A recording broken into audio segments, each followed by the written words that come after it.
Yes, people, welcome back to another episode of Real Ball Talk. Hope everyone is blessed, well, and had a good weekend and Monday and Tuesday too. Jeff, what you say, my guy?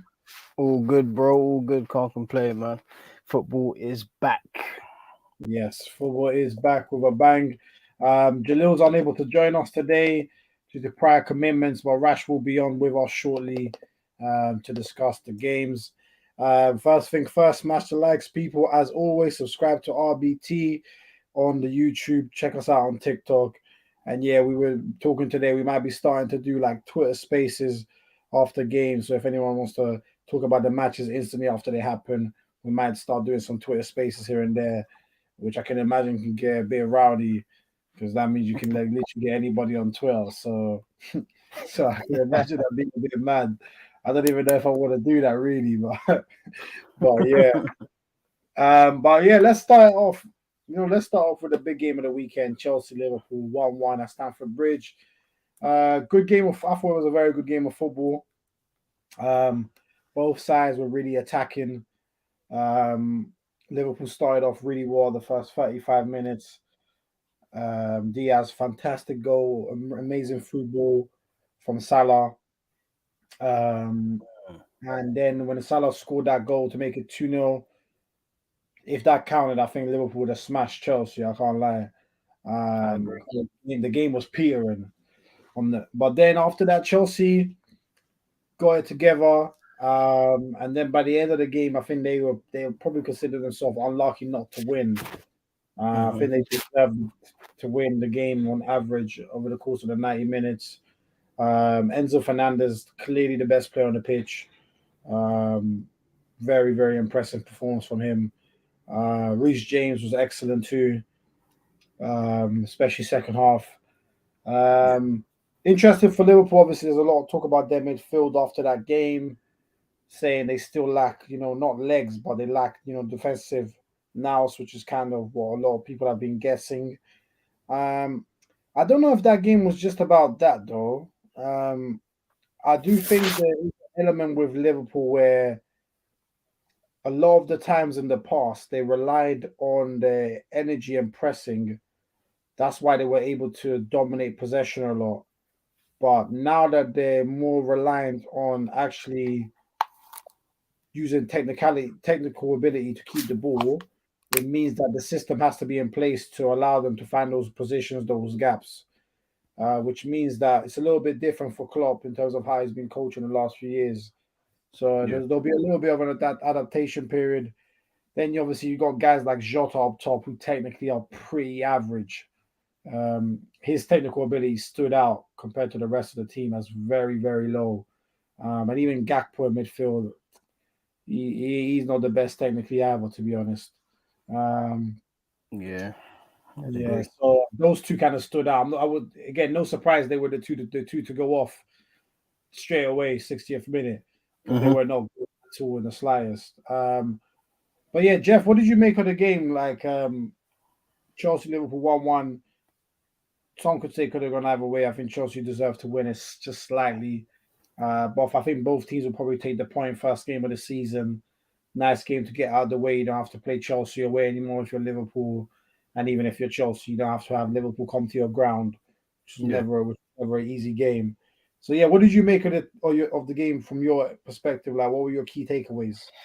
Uh, it was entertaining game. I'll say that. Overall, it wasn't the most dull draw like I've ever watched. It It was was a a good decent, game. good game. Um, say like I was seeing on like social media, it was like a kind of like a battle for Caicedo. That's kind of like Mhm. what they were saying. Mhm. Um, I kind of agree to a degree because like their midfields, both of them kind of screamed out that they needed someone like him in the midfield. Albeit, don't get me wrong, the fee is now kind of like with the Rice fee. It's just like what, like, but at the end of the day, you can't deny like great player, like he is, or he could be a really really good player. Yeah, yeah, So it could be. adding someone like that with that like tactical nous, like he can play in a few different positions. He's good at the base of the midfield, and just adds that assurance. I think it would have helped both teams. Like Liverpool, I think it was on show a bit, but then I also agree it was also other aspects to it. That wasn't the only aspect to why they didn't play as well. Even if you look at their possession compared to Chelsea, it was like a vast difference. Like, Yeah. Big I difference.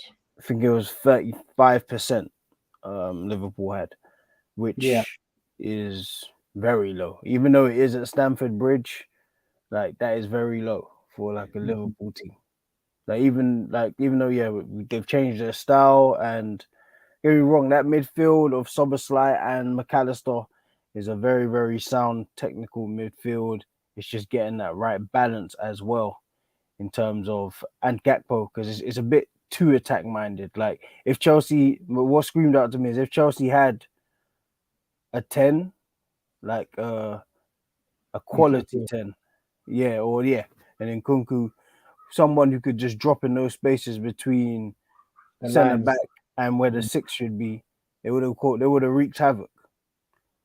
And Chelsea, yeah, I would agree with you in saying that Chelsea probably felt that they could have won because they had chances. Like Nicholas Jackson, who was doing well in preseason, showed some good signs.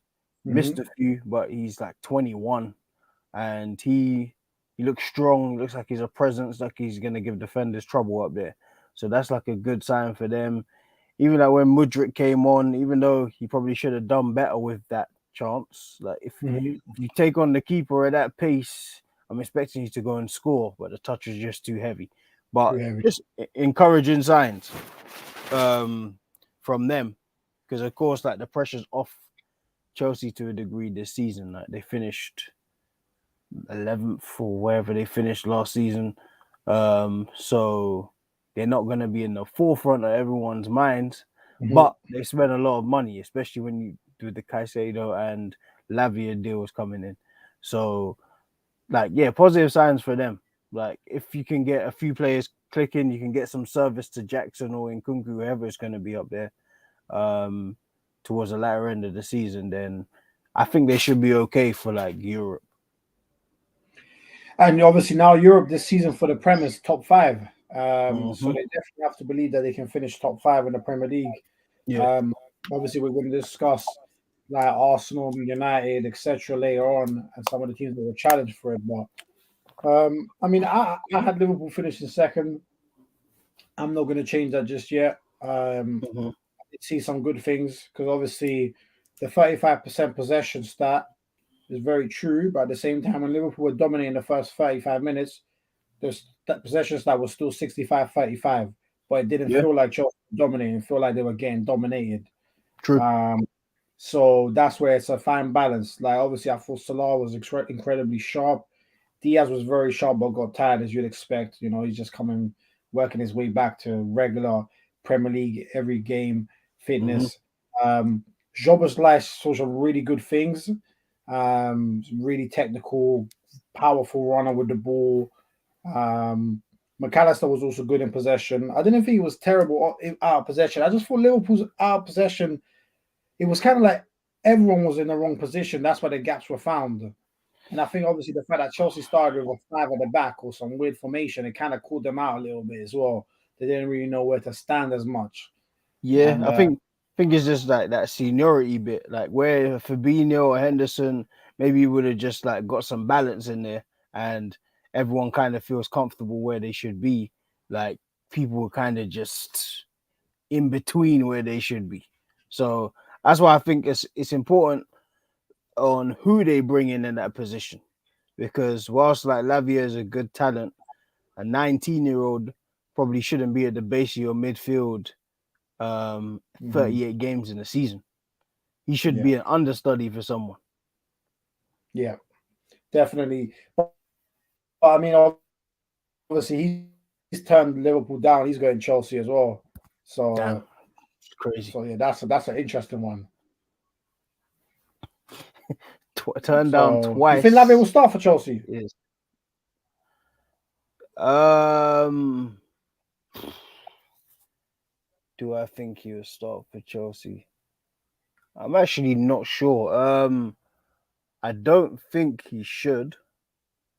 Like, he should earn his spot because, again, he's 19. Don't get me wrong. I understand that saying to a degree. If you're young, you're ready, or if you're in the team, you're ready. But like, you're 19. Like last season at Southampton, you were relegated in that team. You showed good signs, but you shouldn't necessarily walk in and be a star. Yeah. You should have to fight. Even though I'm not the biggest fan of like Gallagher technically, like someone like a Gallagher should still be ahead of him at the start. And then as time goes on, you can maybe push Gallagher to the side and Lavia can kind of kick on. Yeah. Yeah, I mean Gallagher obviously in possession is a very, very average footballer, but Yeah. he was actually okay in second half in terms of interception wise, tackling. He was pretty Yeah. good. To give credit where credit is due. You know, a couple of times Salah looked like he was away and somehow he recovered. Where maybe even Salah himself thought I'm in because he probably saw his Gallagher and said, I'm blitzing this guy. And then sometimes it happens, Couldn't you know, get away. fast player, you see someone, you think, yeah, you're not at full speed, and then boom, you get crunched and you're like, damn, okay, next time I'll do it. So, you know, but yeah, no, I think with Caicedo in the team, Colwell I thought was really good. Oh man, that kid that's a good player, man. That's a good player, man. Honestly, and Jackson showed promising signs. I can't lie. I feel like he did. And obviously Elise as well. They've agreed a deal for him today. That one hurt, man. So that one hurt. You wanted Elise, didn't it? Badly, because it's just like £35 billion. Like, I think him and Saka pushing each other could be great. But what's going on, Rash? What's going on, people? You know, Rash. You know what's going on? Cracking, man. It's cracking, bro. What's cracking? Just recapping this Chelsea game, and the Elise transfer has been confirmed to Chelsea. Pretty much, it's almost pretty much done. Like, the fee's been agreed. It's almost there. 35 million. I'm hurt about it. Yeah, same. You know, apparently this 35 million release clause was there last year as well. Yeah. I thought it changed, but clearly not.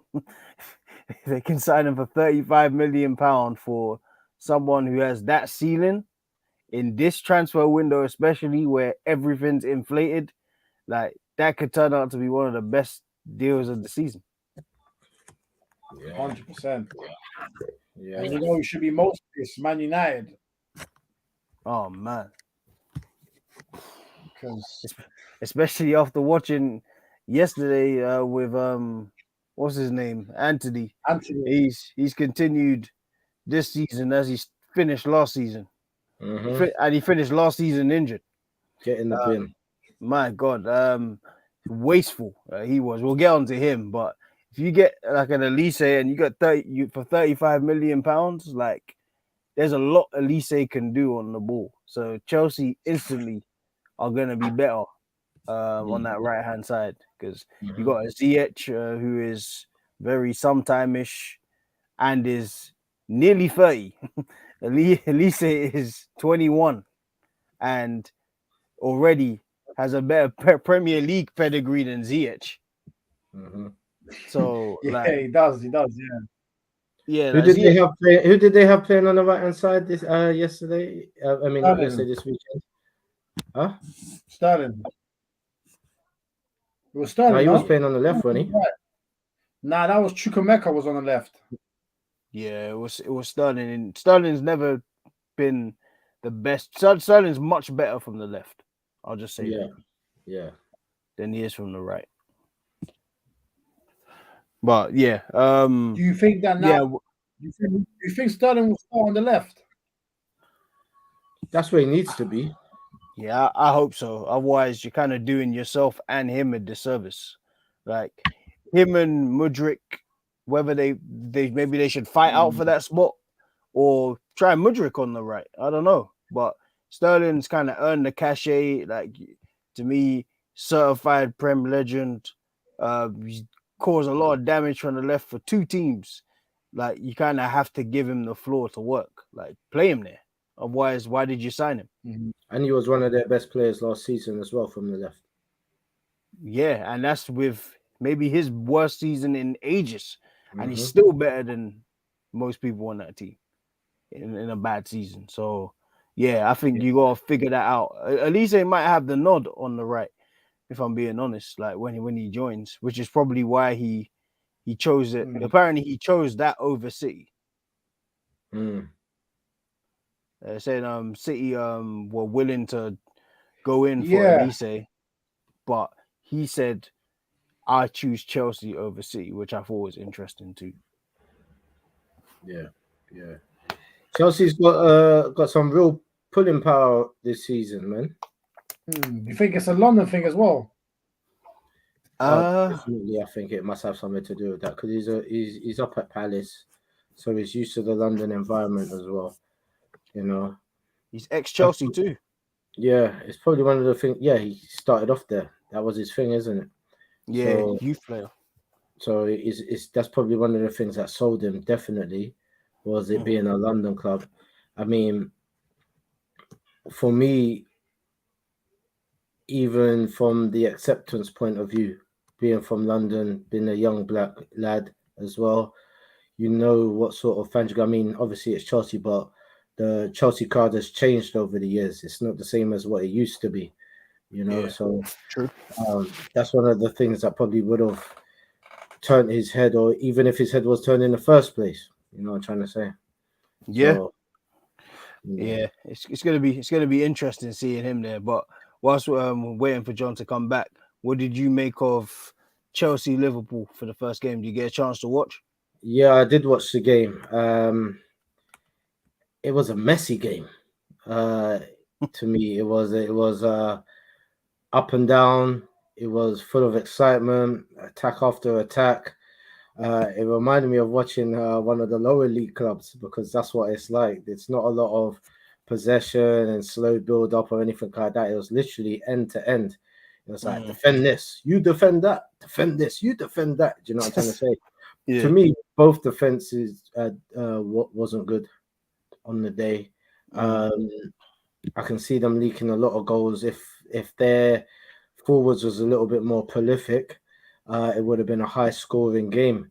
But I still think they've got a lot to do, both teams, Liverpool and Chelsea, in the way of defense and defensive midfielders. I think Enzo had a good game. Yeah, stand out. Gallagher had a good game as well. I think Salah had a good game actually. Every time he was on the ball, he looked very threatening. Nunes, when he came on, he looked sharp as well. He did. He's gonna be a problem, man. He's gonna be a problem. He did. Yeah. He looked good. Nunes looked good still. I prefer Nunes to Jota, man. I can't lie. I prefer Nunes to Jota. Me too. I think for like the interchanging, I think Jota might work better because it's just able, like Liverpool is able to be a bit more fluid. But if you're asking me who is more effective, Nunes to me. Yeah, 100%. Look dangerous. Yeah. You know, but, yeah, he was good. It's the conversations that we're having in the group chat right now is whether Liverpool have been broken by Chelsea. You know, with the transfers, the sagas. I mean, with the Calcedo, with the Lavia situation as well. I mean, it looks as well that Salah's also twerking for Saudi Arabia right now as well. So I saw that. You see that? I saw that, but it's been dismissed. But somebody did say that it's one to keep an eye out for 2024, not 2023. So one to watch for next summer, not this summer. He won't go this summer, but next summer he might leave. Yeah. So one to keep an eye out for. Yeah, and if he goes, I mean, I'm not gonna lie. I reckon Klopp might go soon as well. Yeah, I can see it. I'm not gonna lie. Like, it looks like, especially with like the owners, like there's been disputes with the owners. You know, last year, or was it last year? I can't remember, where they were meant to go and then they didn't go, and it kind of messed up Oh Liverpool's yeah, transfer plans, like put them in the mud. mess, And then like, mud. even this year, like I know, like we discussed the Bellingham one briefly, but from Klopp's point of view, he might have thought they would have been able to get Bellingham, and then you've missed the spot because you didn't have the money, so you didn't even give the kid a chance to pick between Nah. Madrid. Jeff. I'll be honest, bro. I'll be honest. Let's be honest about the Bellingham one. The Yeah. Bellingham one is the same as the Tchouaméni one. They got turned down. Bellingham wanted to go to Real Madrid. Tchouaméni wanted to go to Real Madrid. Let's just call it how it is. It's okay to be turned I down agree. for Real Madrid. That's That's all that happened. like it's okay. But, like, bro, you can't be talking. Yeah, the Chelsea one is brazy. You can't be talking to people for like nearly a year saying, "Yeah, man, Bro, that's what I'm saying. Yeah, that's mad. Yeah, it's mad. But you know what I'm trying to say?" And then like it's crazy. Yeah. You say, "Yeah, do you know what? See you later." Do you know what I mean? Like that's a bad experience, man. And for any guy who's been talking to someone for a long period of time and they're thinking they get in there, and then some next dude just comes in with a flashy car and a lot of money and just takes them from your hands. Boy, that hurts. Man. I've never we've been there, man. Let's lose one of Jalil's analogies. You know, it's like taking what I'm trying to say. Taking your girl out to a couple like low key spots before you take her to like what's one of the popping raves right now, like the slow jams rave that everyone goes to. Yeah. Oh yeah, the slow jam. Yeah. It's like taking her to one of those. Obviously, she sees a guy across the bar. He got a rollie on. Obviously, he's buying shots. He's buying a 1942. You're just there buying your small little, I don't know, man, Patron. Budweiser light. Yeah, and then you go toilet for a minute and she's gone. You never see her again. Yeah, man. Yeah, it's hard, man. The weatherman came for them, man. There, but they just made it rain. He was like, "Yeah, weatherman with the money, I'm making rain." Like, he was in the club dancing with them, man. No, it wasn't good. It wasn't good. But you don't see what Carragher said. It's looking bad for Liverpool, though, in regards to that, man, because where they were seen as one of the top places to go in the UK over the last 6 years, it seems like they're becoming a bit mediocre, not only in their positioning in the Premier League, but also in their pulling power in the market as well. Mm-hmm. Yeah. You know what? I don't think Liverpool ever had the strongest pulling power in the market, to be honest. They did with Klopp there, because you have Klopp, like you see what he did with certain players, that he turned them into monsters. So it makes it a little bit more attractive, especially like with someone like Klopp at the helm. It's like, okay, this guy clearly gets the best out of his players. He did it at Dortmund. He's done it there. He kind of revitalized Liverpool. They were a sleeping giant when he got there. And then now it's just like, okay, it's gone a bit stale. We don't know if it's Klopp or it's a mixture of Klopp and the club. So now automatically that those younger players may just look at it and be like, where a year or 18 months ago I would have been sold.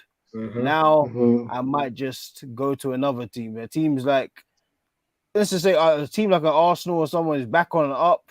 If they're in and Liverpool in, who wins now? I don't know. I don't know. But it's crazy. People are buying into more than the team right now. Look at Chelsea. They're not in anything this season. You know, their project. They got a new manager. They got a revitalized team. A bunch of youngsters as well, hungry youngsters. They're not established yet, none of them. But people are still willing to invest their future in that and say, do you know what? I choose that over a Liverpool. I choose this that is a rocky ship at the moment, or a ship in progress, compared to a club that's normally a top 4 favorite. You know, I think it's one to keep an eye on, though. Like it might not be. Keep an eye on. We might not be necessarily right now, but we'll kind of see, especially on their quest for a DM. Let's see how it goes, because you started with Caicedo, which in England especially is top of the list, because everyone else kind of has a DM. There's Rodri at a team. Now Rice is at a team, etc. Casemiro is at a team. So Caicedo is kind of on the list for big players who could go to a big club and be at that number 6 role. So if you didn't get him, and then Lavia was one of the hotter younger prospects, and you couldn't get him. Now where'd you go? Do you go for another young player? Do you go for like a 25, 26-year-old? Or do you just go for a 30-year-old and just try to tide the ship over for a couple of years? I don't know. Yeah. They might. I could see them going maybe either for those. There's that Thuram brother plays in France. They might go for him. Or it wouldn't shock me if they go for that Paulinho guy from Fulham. Might go from him as well. He's a good player. So it'll be interesting to see what they do by the end of the window. But let me read out some of the comments before we move on to the next game. Do the business saying Neymar is embarrassing. Oh my god. I mean, why? Yeah, I can't agree with that. Can't agree with that. I mean, this is definitely Lambs. Yeah, this is Lambs. Yeah, this is Lambs. Why is Neymar embarrassing? Do you want to elaborate? Big up Sahan in the building, saying Sunday's top goal scorer in the building. Big up Sahan, man. Big up my guy, man. Hey, were you top scorer this past Sunday? Madness. Wow. Yeah, you did your thing, though. I can't lie. You did your thing still. 10 people in the building as well. Smash the likes. Big up Fred in the building. Hope you're blessed, brother. Good to see you. Saying Chelsea deserve to be relegated to third division. A lot of Chelsea haters. I can't lie, man. Hey, if you got the money, spend it. If you got the money, spend it. And if you can really think at least say you can balance exactly. So don't hate on the accountant, man. Don't hate on the accountant. You really think Olise chose Chelsea over City? It looks like he did. It can happen. When Nunes' hair starts swinging, he turned into Ronaldinho. Jesus. Yes, this is Lamps. This is Lamps. Confirmed. Yeah, that right there. Big up Ed in the building saying, big up my Newcastle man, proud of my boys. Yeah, for everyone that doesn't know, Ed is now a Newcastle fan. Jesus. It's official. It's shameless. It's official. Ed is a Newcastle fan. For anyone who didn't know, Ed is a Newcastle fan. Ed when he says my team, it's Newcastle. Yeah, Premier League slag. Yeah. Stop twerking. Stop twerking. Do the business said by 2025, I don't think there'll be any top players in Europe. Saudi is cooking. I reckon they should let Saudi clubs in the Prem, seeing as they let clubs from Israel. If I speak. What clubs from Israel are in the Prem? I don't know what he's saying. Yeah, you're gonna have to speak. Big up Vib in the building saying, brother, I can't believe we lost Lavia as well, man. How haven't Chelsea been checked for FFP? Yeah, bro, this is the question that everyone is asking. Well, like Rash said, they're doing something right with their accountancy, brother. But their numbers are adding up somehow. Man, I saw that brother on TalkSport really break it down. You know, he brought it, and I'm not gonna try and say what he said because I just understood what he meant. Do you know what I'm trying to say? But it was with all the money that they were spending over the 8-year deals that they was doing, FIFA or the regulators changed that, but it still made them kind of like have a budget of say that let's just say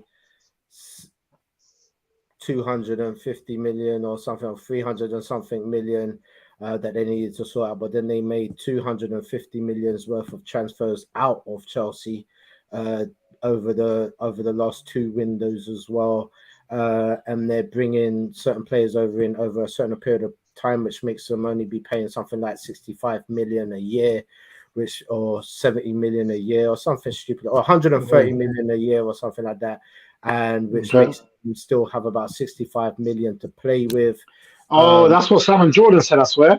Yeah, and as long as they compete, they finish in top 4 and they hit Europe kind of criteria, they're going to be fine. If they don't, then that's when the questions need to be asked. But they're kind of living on the credit, hoping that they're going to do big in the next few years, and financially, according to the accountant, it's good. It's good. Yeah. Exactly. Do the business said these are poor takes on Liverpool. When did Liverpool ever have pulling power? What the hell do you think? Caicedo's mom has heard the City, Liverpool. Pulling power, I'll just mean more in the sense of Caicedo obviously is a very good prospect, really good player, but I mean more pulling power in terms of the Jude Bellingham type, the Tchouaménis, people that have that those names. I'll ask you guys. Over the last 15 years, how many players have Liverpool signed that came in that were pretty much already established as world class players or world renowned stars? Apart from None. Thiago. Suarez wasn't. Thiago's the only one I can think of. Yeah. Sturridge wasn't. No, can't think of one. I can't think of one as well. And for you to say So- like his mum knows about Liverpool, bruv, people in Africa and in the South Americas and in the Caribbeans and stuff, they only know about Liverpool. They don't really know about anyone else. Yeah, because their parents are from the John Barnes era. That's all they know when Liverpool was smashing down things. Yeah, if you look at, even if you go as far as to Asia and see who the majority of them support, it's United and Liverpool. Yeah, because of those eras anyway. So for him to say that they didn't have pulling power, do you think his mum's gonna know? Of course she's gonna know. But that still Yeah. doesn't.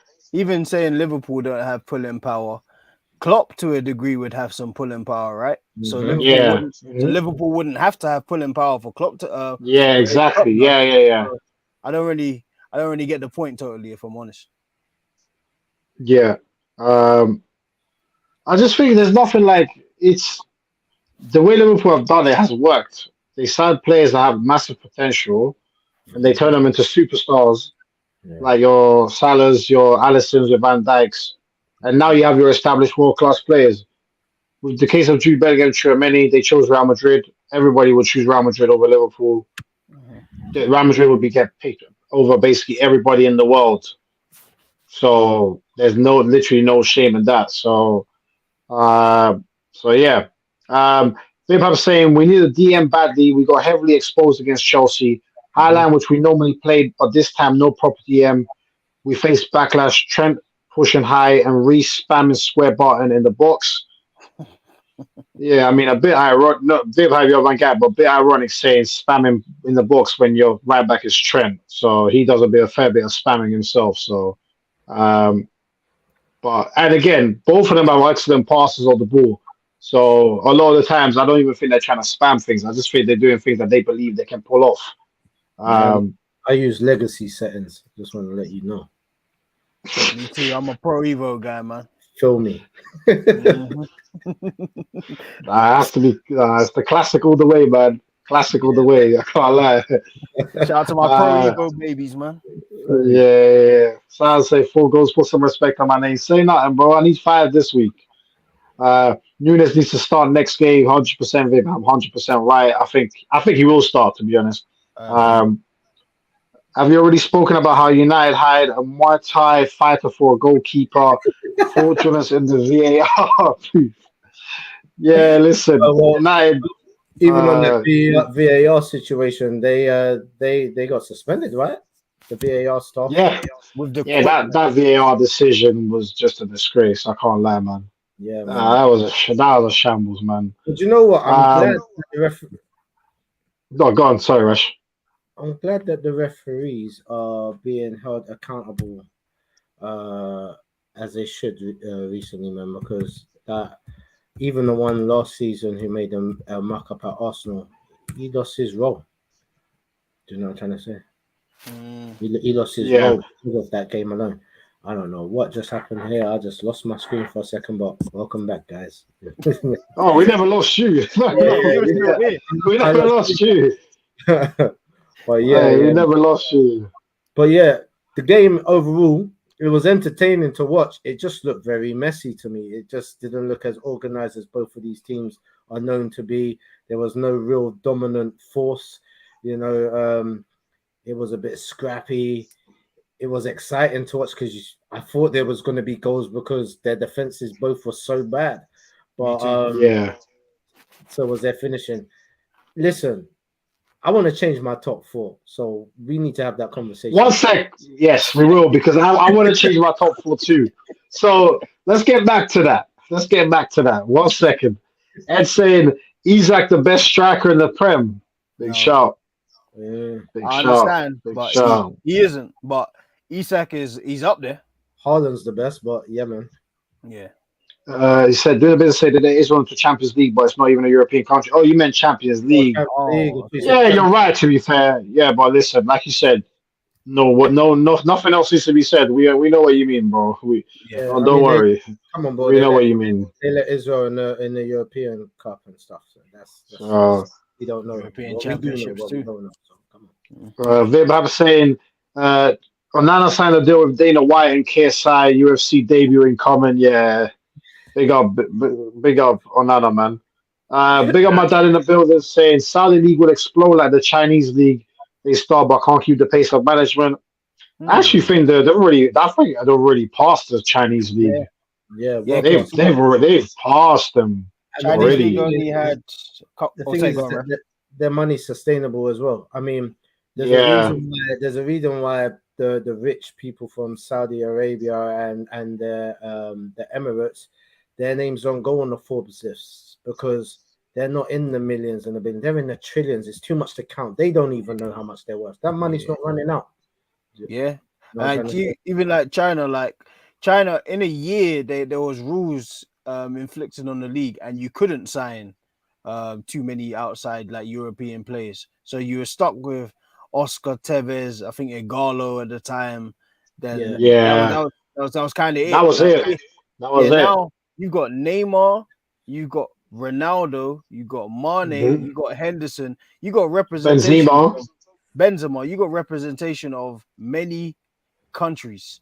And Koulibaly, Mendy, Milinkovic Savic, a lot of players. Zielinski's going there, St. Maximin, Mahrez, bro. Look at the names we just listed. Bro, even MLS never had this many, bro. MLS never had this many. You got Ronaldo. You got Ronaldo over there. Literally. And like even if you think about it, like Saudi is not far-fetched to see Saudi in the Champions League in the next couple of years because money talks. Yeah, and if you're like taking a lot of the European talent and moving them over there, then the Champions League is gonna suffer. Like we'll see how it is this year because there's probably about 10 or 12 Champions League standard players that are over in Saudi right now. So if you do that each season, there's a huge dent in the Champions League. So you might have no choice soon enough than to like incorporate them in it. I don't know what that means for football. Saudi Arabia, man. Shout out to Saudi Arabia. They're doing we got to look at Al Ahly, for example, right? They've got Mendy in goal. They've got Ibanez from Roma, who's a good centre back, with Demiral, who they just signed from Atalanta. They've got Zielinski in the middle. They've got with Kessie.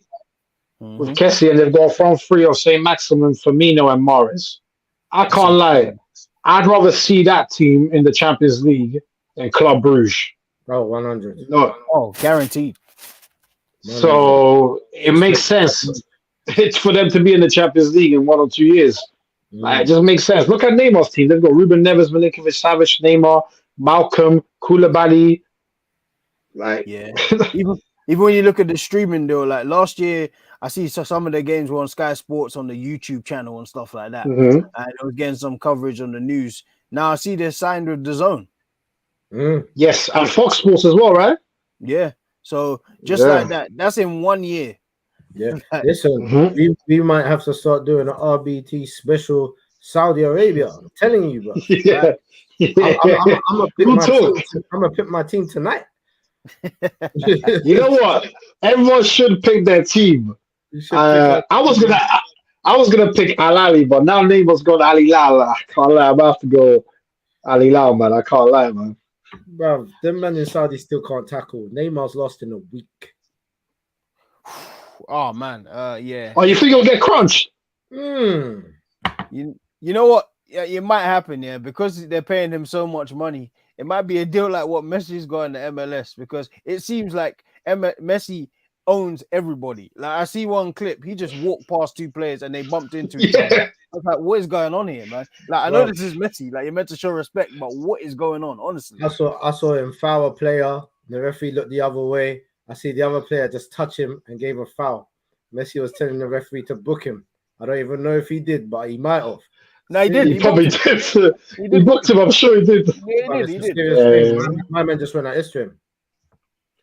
Yellow card. Serious. Yellow. Yeah, yeah. Well, Messi says goals still. Don't touch the money. You Oh see some of man. the main Neymar's deal. It was like a private jet. It was like Mhm. a £80,000 a day bonus it was 80,000 every time his team wins. Private jet. There was all kinds of stuff going on. And listen, I'm just gonna let you guys know, them men in Saudi are calling people to be coaches out there as well. Like I saw some job advertisements. Yo, you think you're a good coach? Come over. We'll pay you some sick piece. Actually, if you're a football player, don't even have to be top. Just be good. Come over. We'll pay you big money. Yeah. Jeff, John, I think you guys should go. I'll be your agent. We all make some money out there. You know what I'm trying to say? We can do it. We can do it, bro. To be fair, you know what? I can't lie. You know what? The Saudi league has revitalized my career. I might have to give it a second chance. I'm the first guy to restart his career at 32.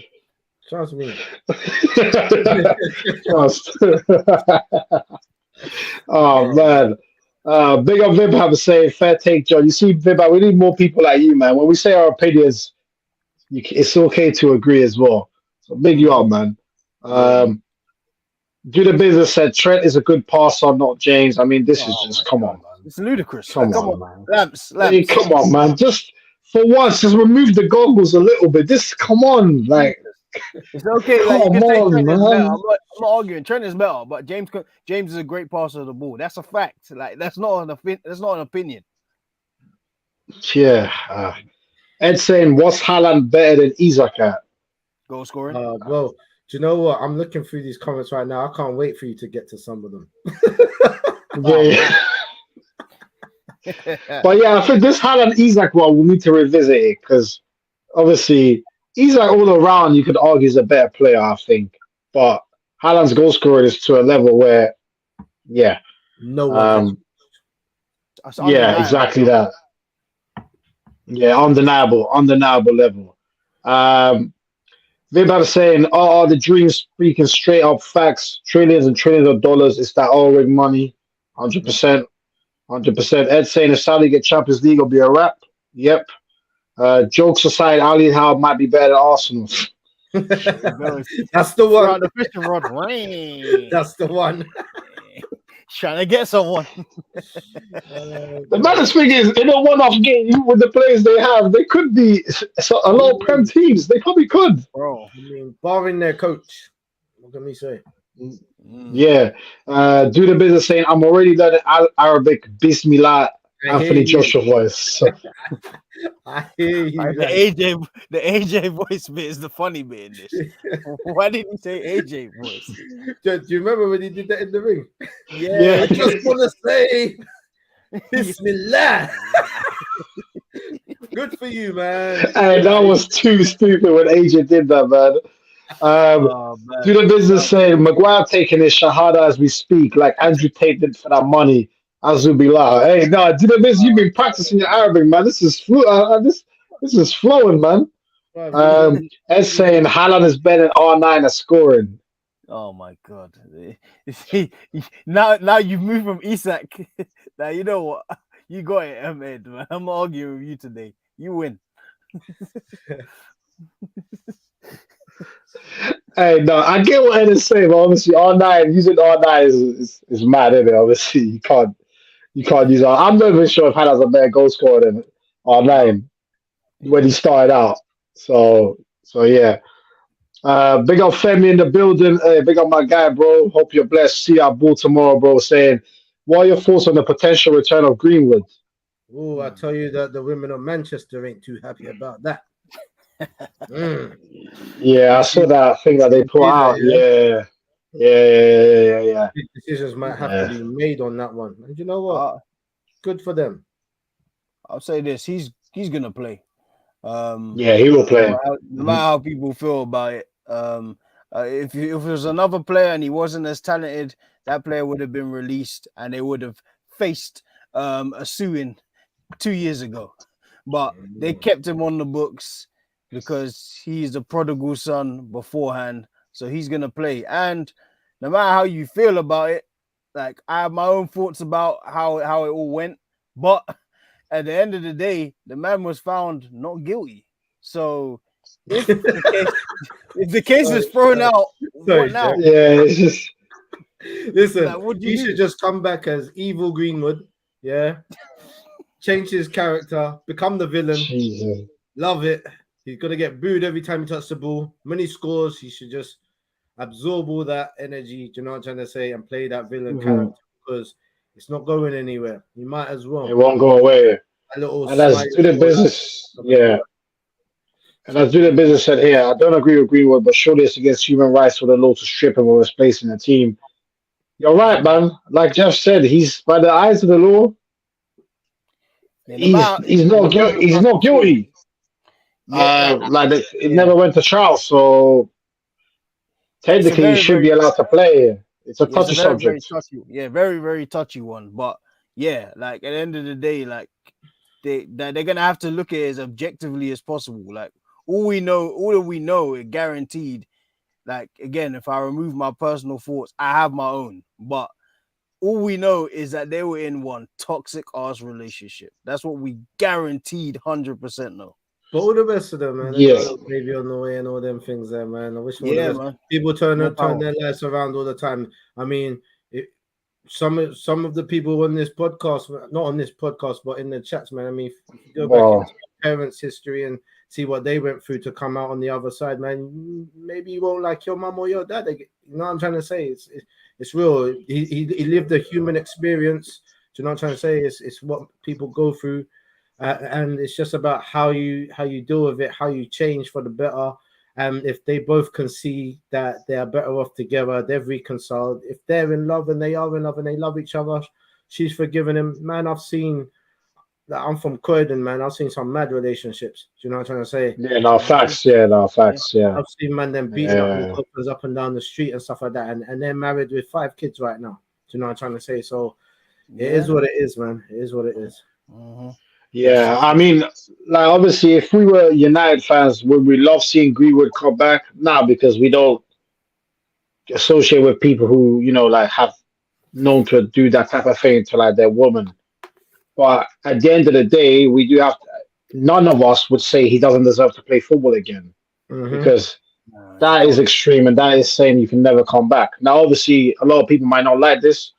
And again, we are not women, so the perspective that they may have is different, and there's maybe a lot we can learn from that side. But from our side, I think to say he should never play football again, like a lot of people have said, I mean, that means there's a lot of people out there doing madnesses behind the scenes who, in their respective work, should never work again. Exactly, and I was literally going to say that. So, why is it okay for you to work as a plumber still, or work as a telemarketer or something like that, but not football? A job is a job, occupation is occupation.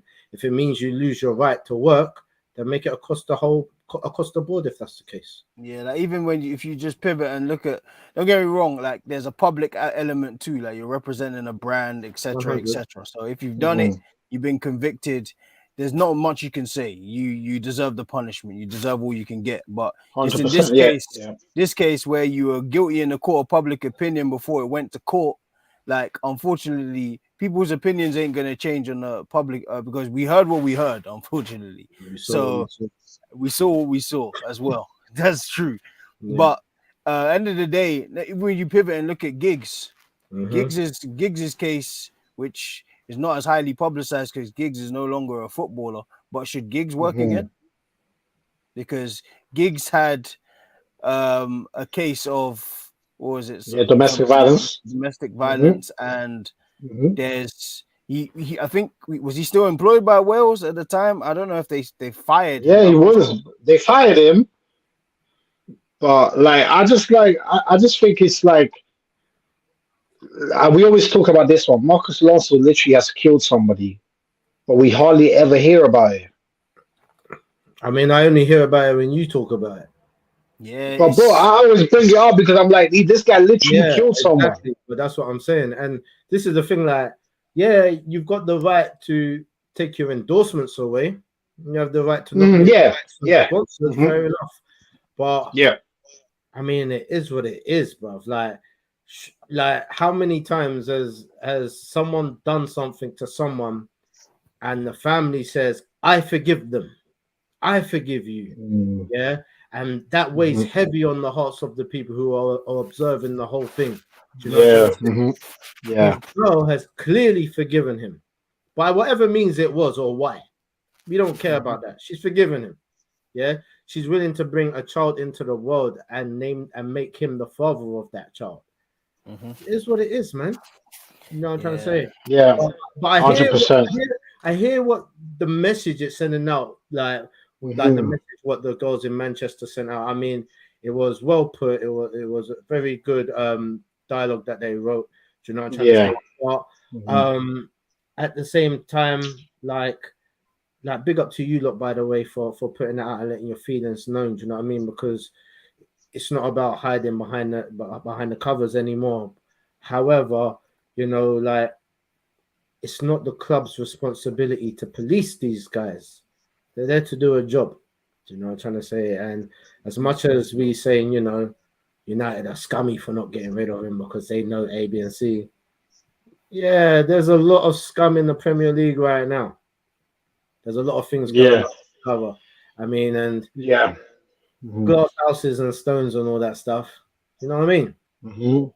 Yeah, exactly that. Well said.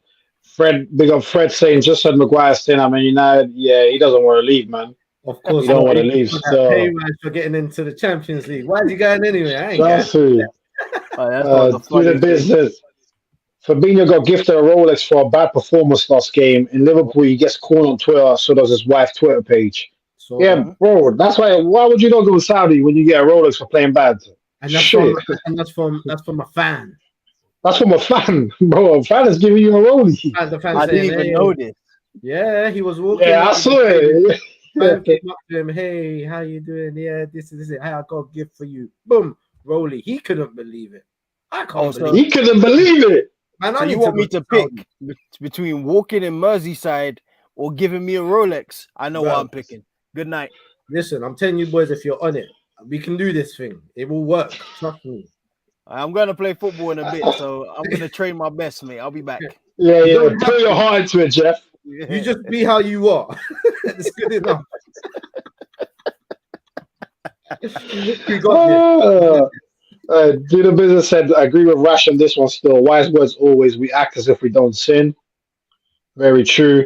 Someone once said if Malcolm X passed away at 21, he would have died an abuser and one of the worst humans on earth. He changed his life, but now look what he is remembered for. Word. Facts. Good point. Word. Very well said. Big up Falak in the building. How are we today? Sorry I'm late. John, Jeff, Rash. Big up. How are we? All good. Thank you, Falak. Hope you are too. Did Ed say Ali Loud might be better at Arsenal? He did say that. He did say that. Falak said, I don't think Greenwood should not actually be allowed to play until the whole thing blows over. I agree with Rash. It isn't the club's responsibility. I feel like the players need to know their status and the impact they have with their fame. Very fair point. Very fair point. And listen, will I get a Rolex if I move to Saudi? But I don't know what jobs they have. Do they have for me though? Listen, that's what we're all trying to find out. Falak, can you play ball? If you can play ball, I'm the new agent. Can you coach? Hey, Rush is recruiting everybody, man. I got two people from Russell. Hey, women's football's blowing as well. We gotta do this. I got Jeff on. I got 3 clients already trying to meet a new Raiola. 100.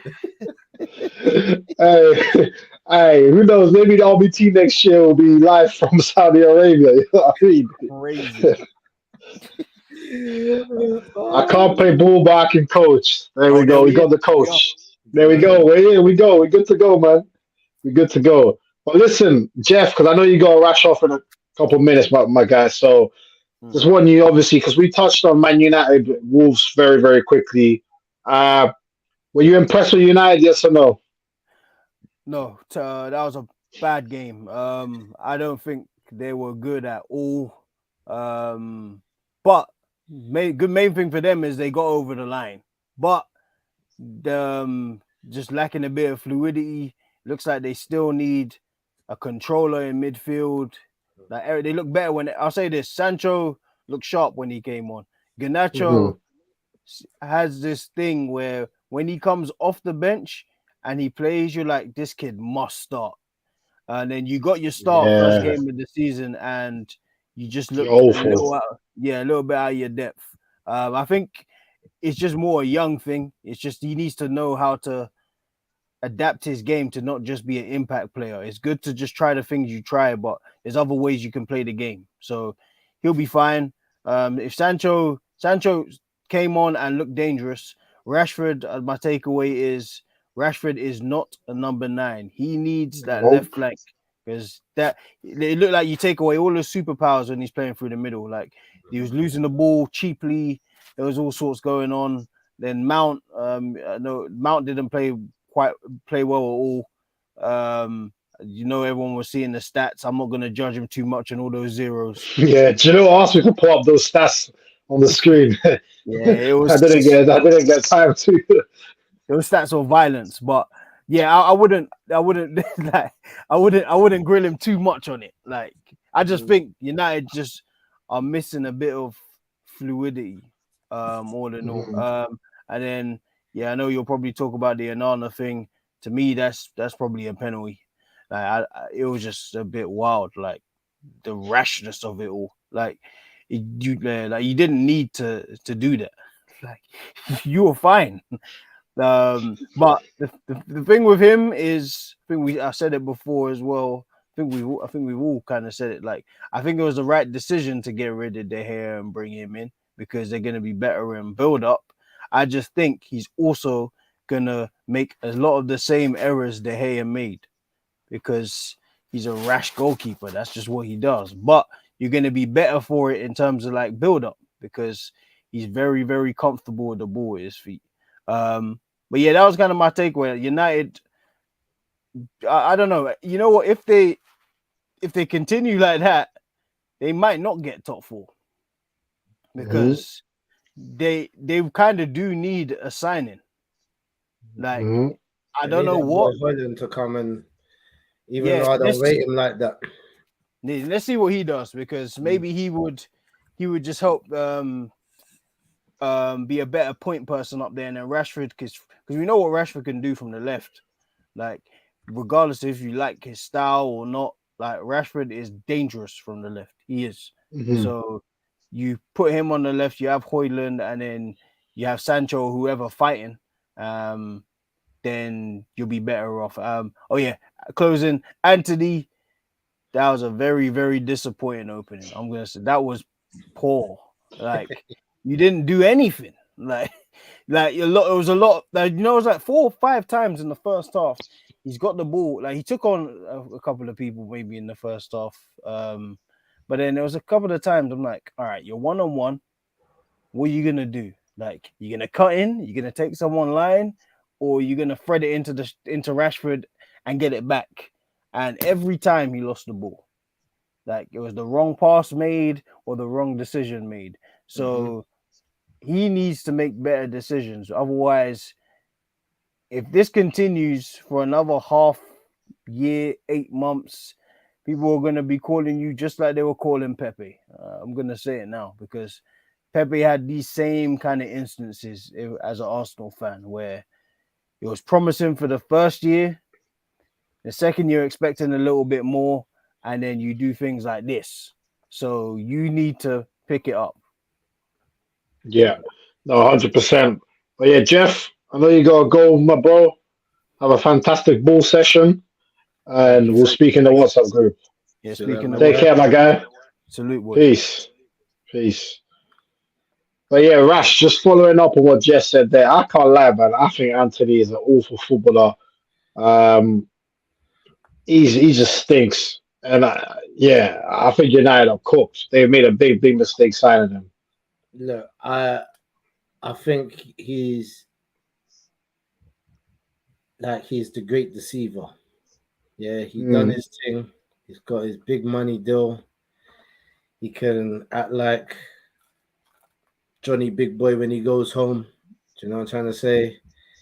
But he's not built for the Premier League. All that showboating and stuff is not enough in this league. It's just not enough. Nah. And if you are doing that, you've got to be a Ronaldo. You've got to have end product constantly. And as Jeff said, he lost the ball too many times. He tried too many things that didn't work. His shots were crap. I think everyone's relying on him improving, but I can't see how he's going to improve. What sort of coach Yeah, I don't see it. that's at United that's going to improve him? Do you know what I mean? I think he's got a raw talent, and that's what he's relying on. But that can only take you so far. You've got to be coachable, and it doesn't seem like the boy has changed the way that he plays since he's got to United. Some things work, some things haven't. But look, we're talking about Wolves, and there's a reason why they gave Garnacho the start. It's because it's Wolves. Do you know what I'm saying? They had the worst scoring record last season. Man United was a fortress at Old Trafford last season. Unlikely to lose. What do you have to lose? You throw in Garnacho. You have Anthony in there. You can have Mount in there. You're still like pre-season in a way. But you let Wolves run riot over you. They were lucky to escape victory. So lucky. The whole from the 65th minute on, you might as well just say that was Wolves' game. Yeah, it was in Man United's half the whole time. They got peppered at 23 times, 23 shots at Old Trafford. 23. Yeah? 23. You're just lucky that they're not sharpshooters. They only had something like 6 on target. Do you know what I mean? But then that's another problem with Wolves. They've been like that, and they need to adjust that because they will go down if they don't rectify these type of things. Because this has been an issue for them for 3 seasons now. Do you understand? So they need to get it together. They need to invest heavily in a real striker. They need to add some quality to their team that's going to help them in build up plays, because a lot of the time they were capitalizing on Manchester United's mistakes. Yeah, they need to have players that's going to build up the play like they used to. It was a good team at one stage. They had a lot of players that could build up. But they've just really gone downhill in the last 3 seasons. I can't see them making it into the Prem next season. I think they're going to get relegated, especially if they can't put 1 out of 23 chances away. It's just ridiculous. The majority of those shots were wide and above the goal. It's just not suitable for the Prem as well. So United got away with it. They can't play like that against anyone else. They can't play like that against any of the top 4. Let alone a Crystal Palace. Aston Villa will cook them. Do you understand? They've got a lot of work to do. We kind of saw it as pre-season, but we was kind of looking at it as pre-season. It doesn't mean much, but it does. It sets the premise for what's about to come, and it's like been a continuation from what we saw pre-season. Since they beat Arsenal, they lost every game. They didn't look good in any of those games, and they still don't look good. There's a lot to sort out. A lot of management that needs to be done by Ten Hag. He looked like he didn't know what to do as well, and that's worrying. I just don't see any high hopes for United. It is the first game of the season, but hey, they started last season poorly, so who knows? They did. I just think that the way they played is not sustainable. There were a lot of bad things in their play. How open they were in midfield is very, very worrying. Mount and Bruno are both not disciplined. They're both weak. They're both not athletic. It leaves Casemiro with a lot to do, and he hasn't got those legs. Yeah, you know what happens if Casemiro can't chase you? He's just gonna break you. You're gonna lose. That's the thing. Casemiro, he's never really been like someone that's good at dealing with those one-on-one situations. He's more of an interceptor and tackler if the chance is there.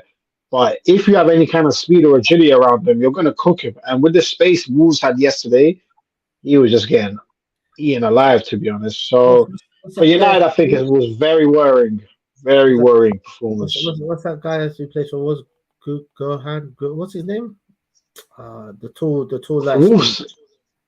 light skin. In midfield. Yeah, he bought Nunes. Huh? Nunes. No, not him. I don't know if he's a midfielder or a forward, but I think he's a midfielder. Oh, Cunha. Yeah. I saw him walk through United's midfield and defense literally so many times, bro. Like so many times. And it wasn't like mad skill. He was just going left and right. left and right, and they were just like, oh, bruv, it was horrible to watch. And if I was a United fan, I wouldn't be happy. I wouldn't be happy at all. Nah, not at all. And speaking of them, they would lose games. The next game was against Spurs away, and I'll be honest with you, from what I saw with Spurs against Brentford, I saw some good things from them. Yeah, that's the Saw first some time good things from them. I didn't even know. I ain't even seen that guy before. I was like, yo, you done good. I think they played that against United. I think they beat United at Tottenham Stadium. Yeah, I think they beat them. Yeah, I think they will. I think they could them. Which, from what I saw from United, Spurs might surprise this year based on what I saw. Basuma was excellent against Brentford. Absolutely back to his best. Madison was pretty good.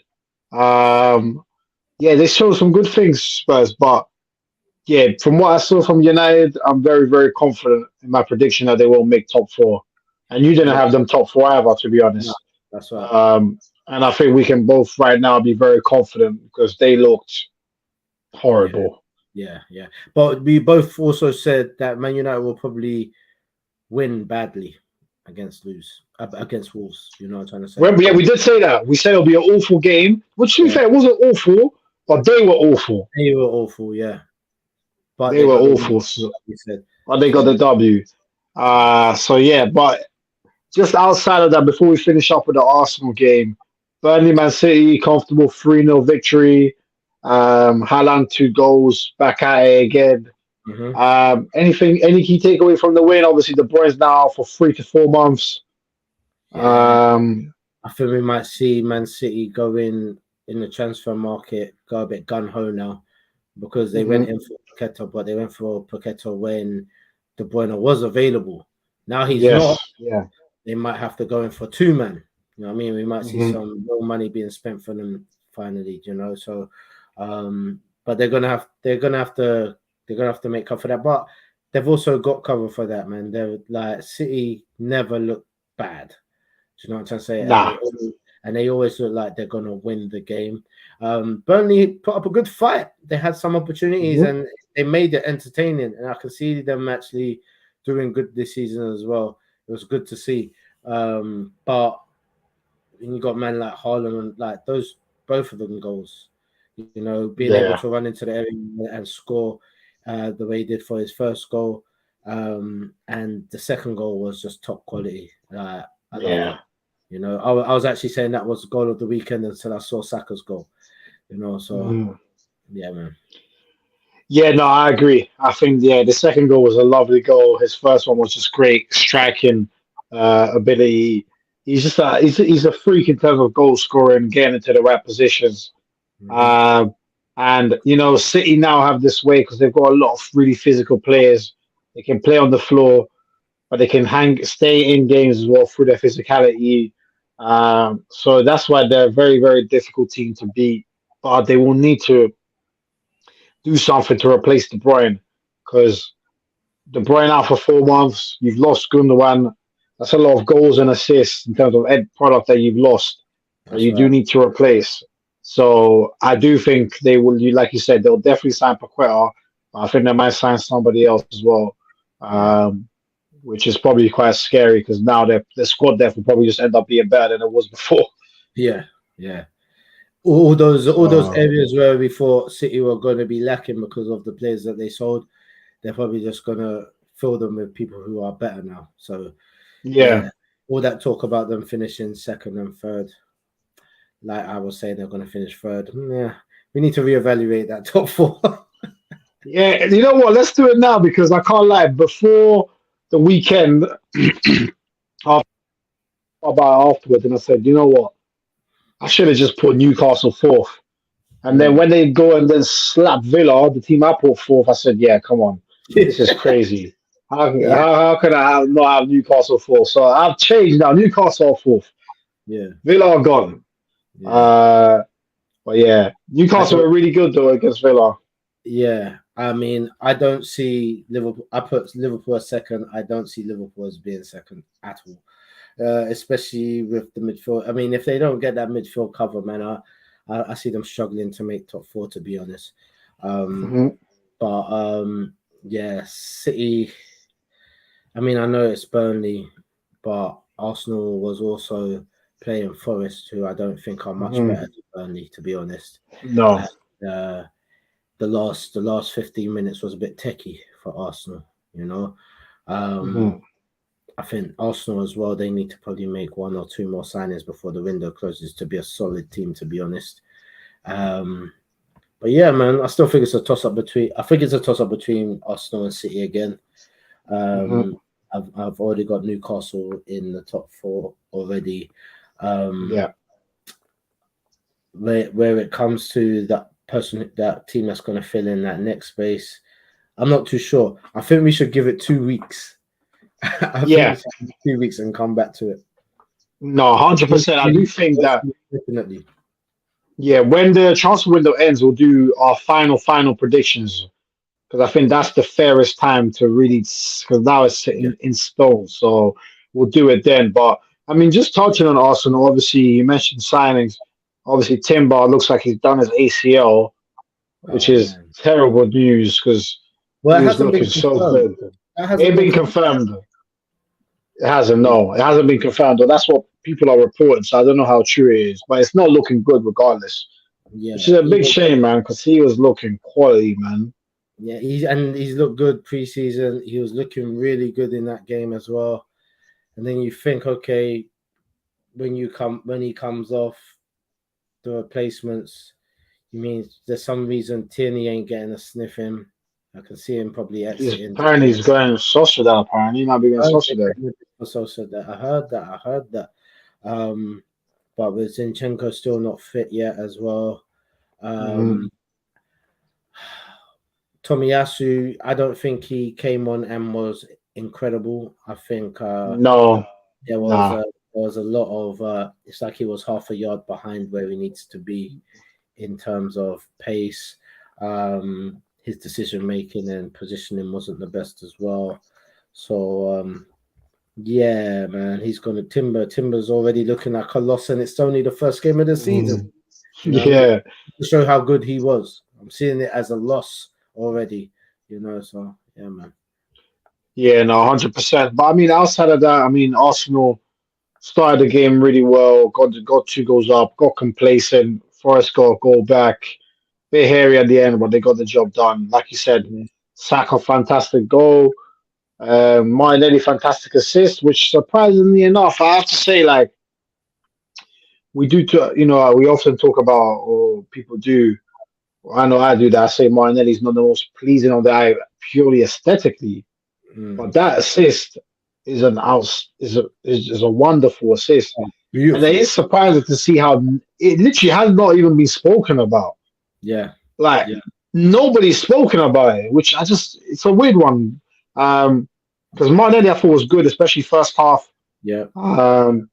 It seems like he gets overshadowed quite a lot at Arsenal. His name don't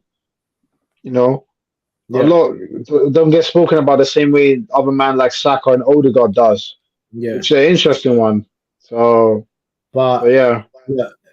Martinelli is probably one of the most important cogs in Arsenal's machine.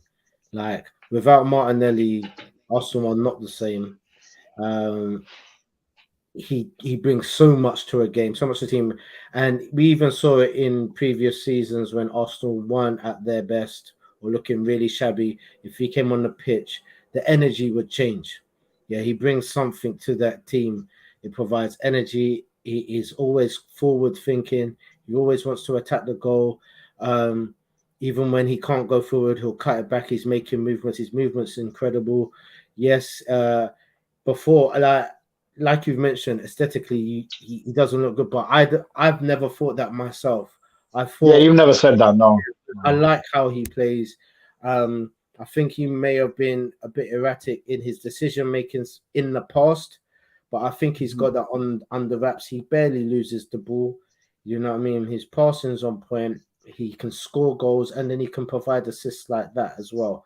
Out of nowhere, where Arsenal, it was looking a bit stale, 25, 24, 26 minutes in now. He goes and does that, and Nketiah is happy as anything because it lands at his feet, and he can just do the business. Do you know what I mean? So like players like that, you need to give them their flowers all the time, because last thing you want is one of those type of players feeling neglected. You know, he's a great player. Yeah, no, definitely, man. Obviously, obviously Saka's goal was definitely the goal of the game, but yeah, I do think, what Martinelli did is just as much a moment of magic Yeah, as Saka's was. yeah. But yeah, I personally thought we'll do player ratings now. Let me just get Jalil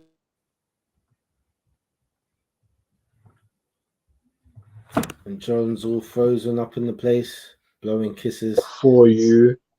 We lost Let me your. just get Jalil. There you go. You've come back now. Yeah, Frozen. I just had to grab Jalil's player ratings. Okay.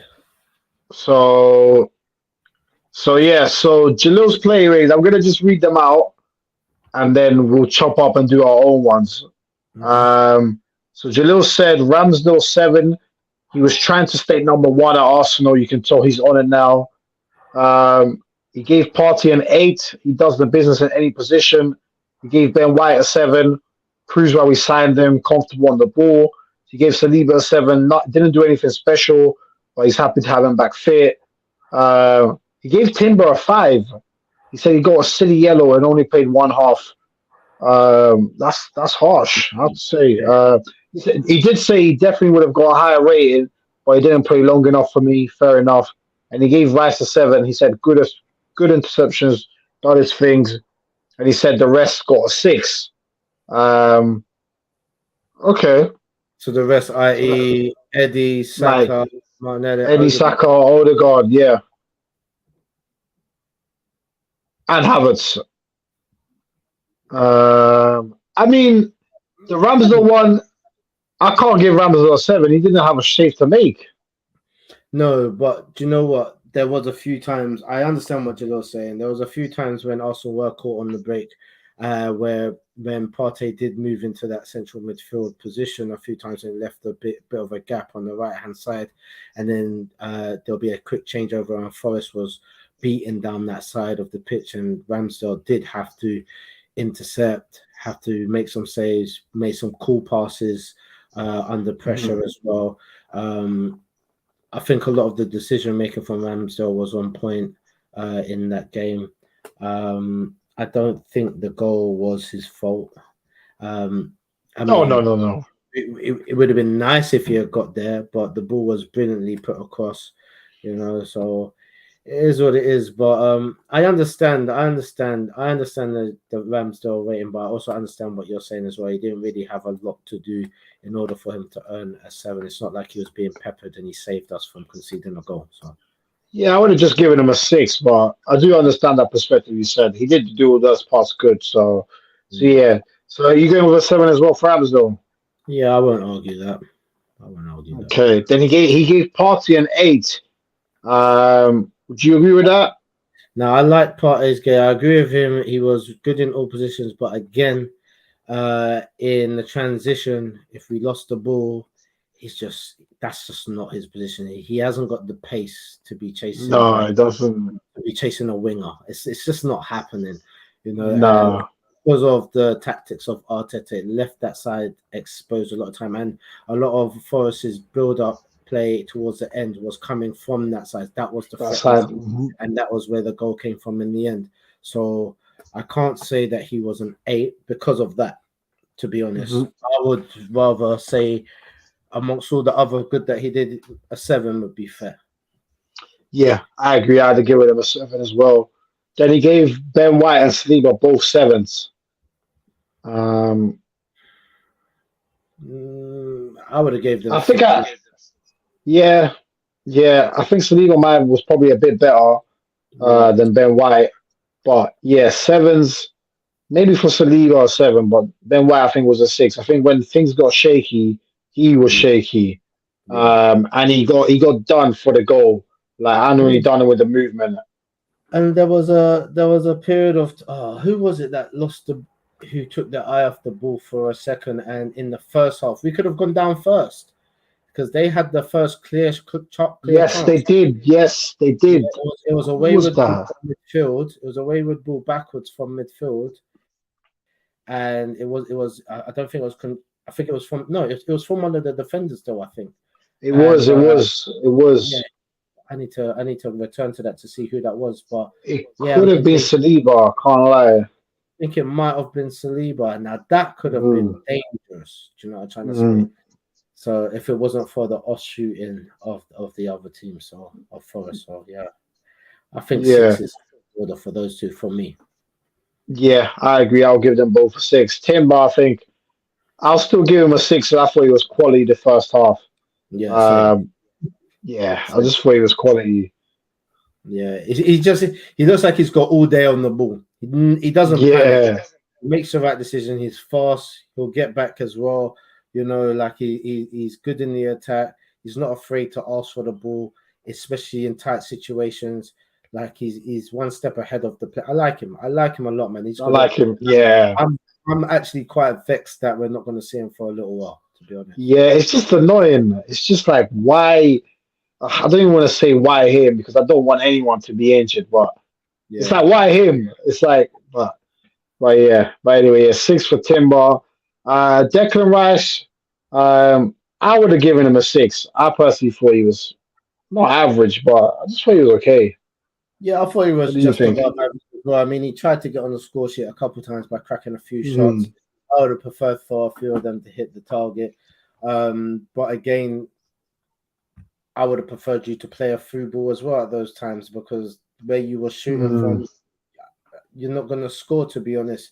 One of them may have cracked out a big save from the keeper, but I just think some of the decision making that he made as well could have been. But I mean, he's good to have. He's a tackler and is a reliable person in the midfield to get the ball. But there was nothing outstanding that I saw from him. I want to see some outstanding play. I want to see us rock solid with him there at the moment. And at the moment, it's just okay. Yeah, 100%. Then who was with him? Havertz. I think he was silently okay, you know. I'm not gonna lie. Okay. Like, I thought he had some good movements. He was doing some good passing and moving. He was in the build up a lot of the time. He put Forrest under a bit of pressure as well. A lot of the times I thought he was Martinelli. Sometimes I was like, it's Havertz. You know what I mean? So, like,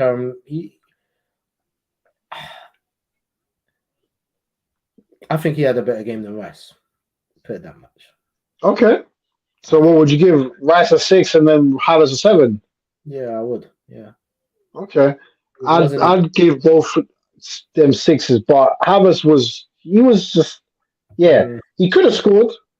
Yeah. But towards the end, but it'll be interesting to see him against better teams to see like how he does. Yeah, the dynamics there, or even whether he even plays or not, or starts. True. That's a good point, actually. Now, Odegaard. For me, I actually thought Odegaard was good. Yeah, I thought he was good as well. I thought he was good. Like, I love the way Odegaard plays, man. I love the way he plays. He's very confident on the ball. He's not afraid to pull out a skill out of the box every now and again. He's good passing. I love it. The 1-2 pass move, filling into the gaps, the spaces. Like, he plays his role as he should. I think he had a good game. I think he had a good game. Yeah, I would give him a 7. Give him a 7. Yeah, I'd give him a 7 as well. Martinelli, I would give him a 7 because I did think he was good. Great, fantastic assist. Skinned Ori a couple times, very dangerous. I'd give Martinelli a 7 as well, to be honest. I think he had a very good game as well. Up until he came off, he was our danger man. He was the most dangerous man on the pitch for us. Yes, exactly that. Now, Saka, I want to give him a 6 because I didn't think he was that good. The goal is a 10 out of 10.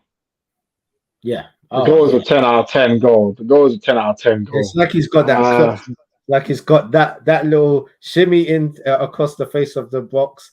And he's got that on smash now. He's getting it. He's starting to get that unlock, which is very dangerous because that's one of those things that if you have that in your game, you can be having a terrible game. Yeah. But all it takes is one time, the little shimmy across works, and you smash it, and bam! And it's All of a sudden, it's worrying for defenders as well because Forest, they still put 3 men on him and they couldn't stop that. Yeah, so he can drive into the box, he can fool you with the overlaps, he can do the quick maneuvers into box and whipping some good balls like he did a few times in the game, getting that ball across the face of the goal. But then he's also got that outside of the box worry for defenders and the goalkeeper now as well because he can do that. You know, so yeah, exactly. I have to give him 7. I can't give him anything less. Yeah, that's the thing. If I hear it, a 7 is fair with the quality of the goal. I'll probably give him 6.5, but the goal is so good that it brings it up. Yeah.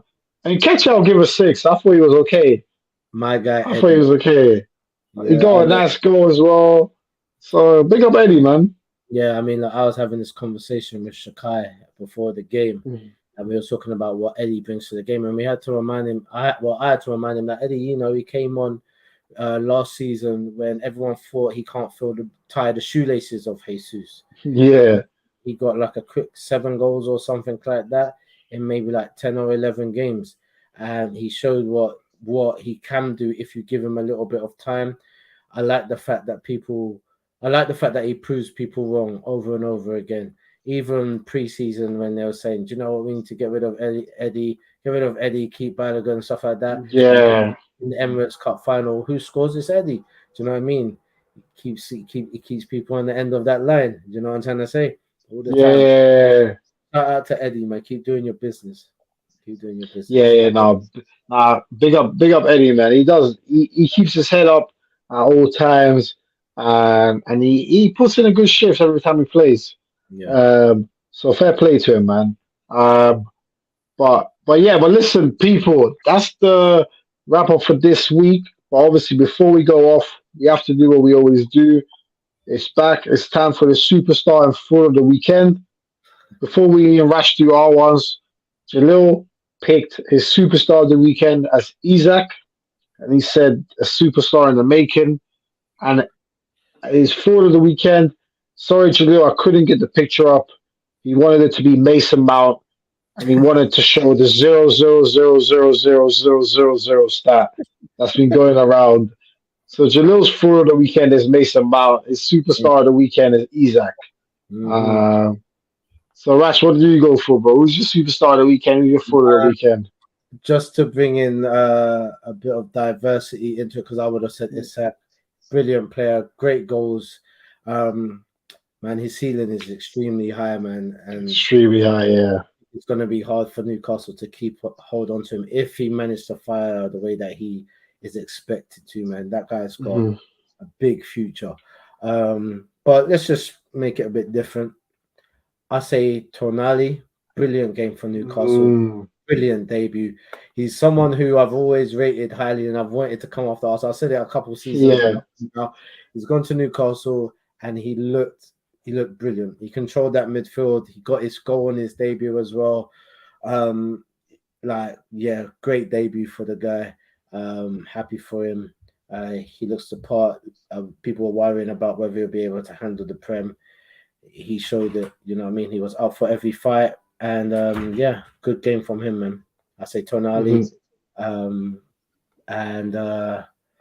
Man, it's hard to not go with Mount, isn't it? Yeah, it's hard. It's hard not to go with Mount. Who can I say?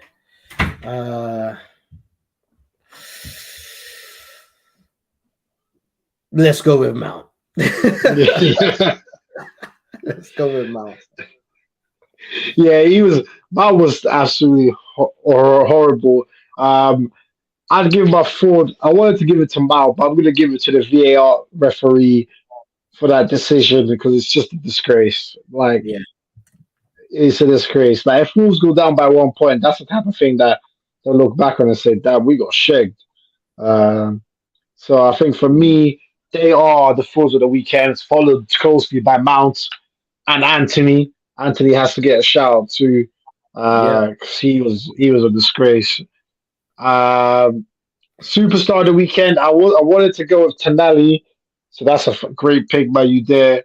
So if I have to go for somebody else, Haaland's an easy choice. I might go for Enzo Fernandez just because he showed that he can do that forward role more advanced, and he was outstanding against Liverpool. So I'll probably give it to Enzo Fernandez. But Tonali a very, very close second place. Brighton did beat Luton as well 4-1. Matoma was excellent in that game. But yeah, I'll give it to Enzo Fernandez. I thought he was brilliant. Yeah, man. I thought he was brilliant. Look, before we go, I just want to Mhm. let the people know that if November between the 8th and the 17th, if you want to take your missus out, you want to take your fella out, or you're just into theatre in general, come over down to the Isha Theatre. Okay. I'll be starring there. I've been casted in a play called Over the Garden Hedge. It's got some great reviews, great ratings as well. An amazing director and writer, Lawrence Coke. There's got some good actors on the roster as well. So if you're feeling it and you want to just have a night out, you can come down to the Isha Theatre.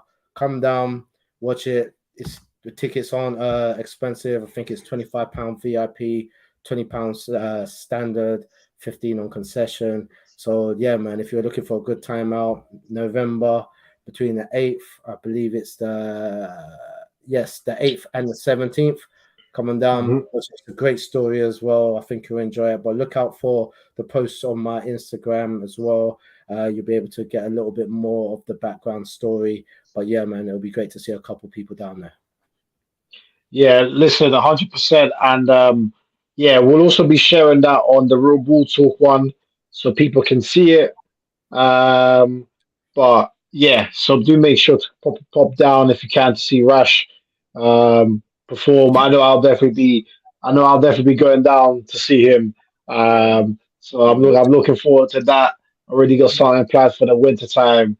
So yeah, and hopefully it's something where, as we continue to grow in a years or so time, we can do something where people can come and meet us and we can just have a discussion with people face to face.